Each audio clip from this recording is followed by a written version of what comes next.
Hello everyone, and welcome to part 2 of Listening to Customers Through Research, part of Services Marketing. I'm Steve Welton, Professor of Marketing at the University of Nebraska-Lincoln. The objectives for this segment are to discuss the use of marketing research information and upward communication of customer information as well. If you'll recall from another module, I shared several learnings from experience, and one of them was, unless it's actionable, you got nothing.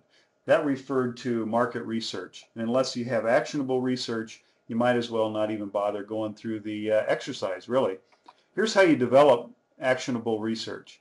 It needs to be timely, specific, and credible. It has to represent a time frame that's current in terms of your customer perceptions or expectations being right now as opposed to something that's aged or old or in the past.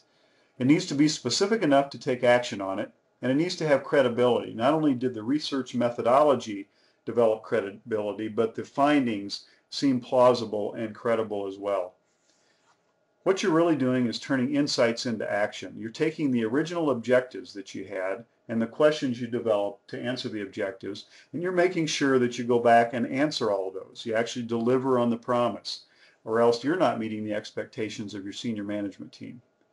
You need to take the complex and make it simple. Oftentimes you're dealing with lots of statistics and various multiple methods of research, and so you need to combine that, summarize it, and make it as simple as possible considering the audience. So if, for example, you're talking to the CEO or senior management team, you might use a different technique for communicating than you would with other audiences. And you need to know how they like to receive information. That's very important. If they like pictures and graphs, give them that. If they like some other method, that's fine. But really work hard on delivering this in a way that you'll be perceived as being credible and you'll have simple ideas and concepts. Also, I insisted that our staff bring me alternatives or solutions and not problems. I would send them back to the drawing board if they came to me with a problem by saying, I don't want the problem, I really want the solution or your recommended alternatives. And that's what you really need to do to deliver actionable research information. For example, here's how a discussion might go in a presentation. Our findings showed that turnaround time was a key attribute in terms of responsiveness on the part of the customer, highly valued by the customer.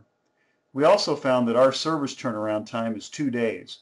Our customers expected 1 day turnaround, and our main competitor's turnaround is 1 day.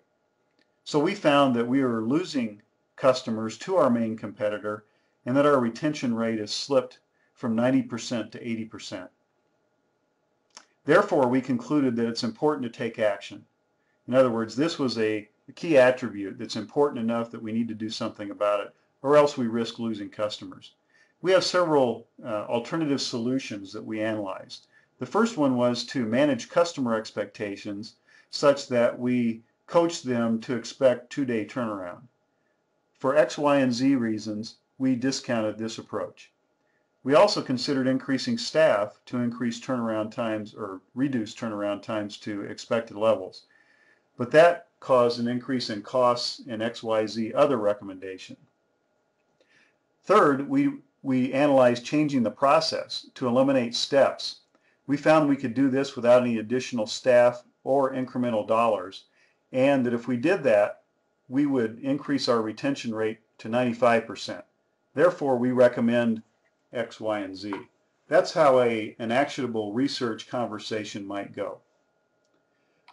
In terms of pictures and graphs, some of these I'm going to show you next are good ways of displaying some of this. This one happens to be a time period graph that shows differences in expectations and perception scores. And what it's really telling us is that the perceived service level on the part of our customer has been about level over the past 5 time periods. However, their expectations for service levels have gone up such that we have a huge gap in the difference. So we need to find out why there's this huge gap and determine some reasons or ways we can reduce that gap or eliminate it.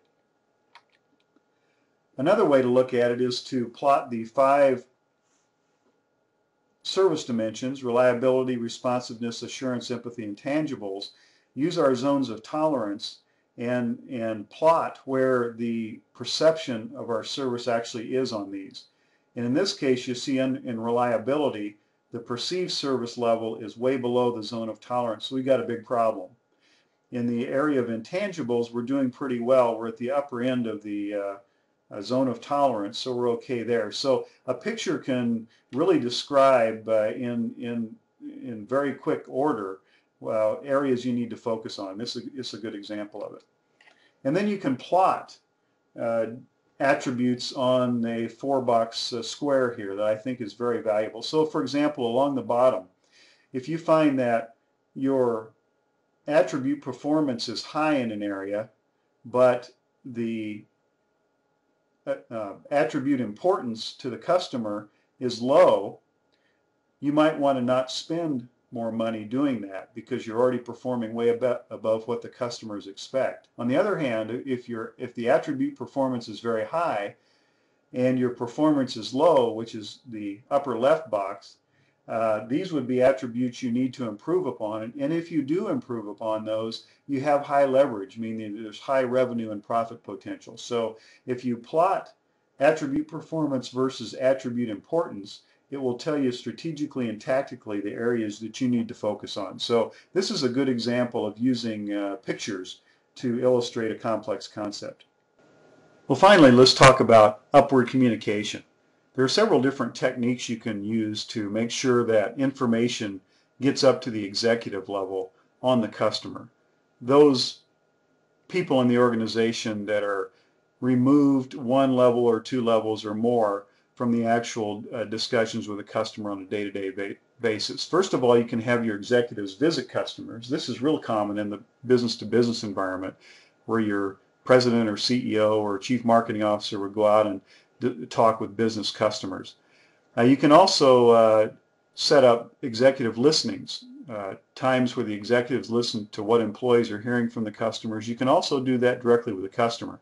One of my favorite shows was Undercover Boss, where the CEO of the company would go out and either pose as a frontline worker dealing with customers or something of that nature and get a firsthand experience what it's like to be an employee and deal with the customers. That was a great show. And it was an example of listening to customers and finding out firsthand what you did not get in your ivory tower, so to speak. Now, you can also talk to intermediate customers. In the financial services arena, we used to organize groups of focus groups of financial advisors, and we had regular meetings with these groups to listen to what they had to say, not only about what their needs were, but what they're hearing from their customers. You should also be talking to your internal customers. Other departments accumulate and pick up information that might be useful to you as you consider customer input. And of course, an organization should always encourage employee suggestions. Those are a great way to hear directly what people in contact with a customer have to say and suggest. So we've discussed upward communication. We've discussed how to make research actionable. That's it for this segment. Take care.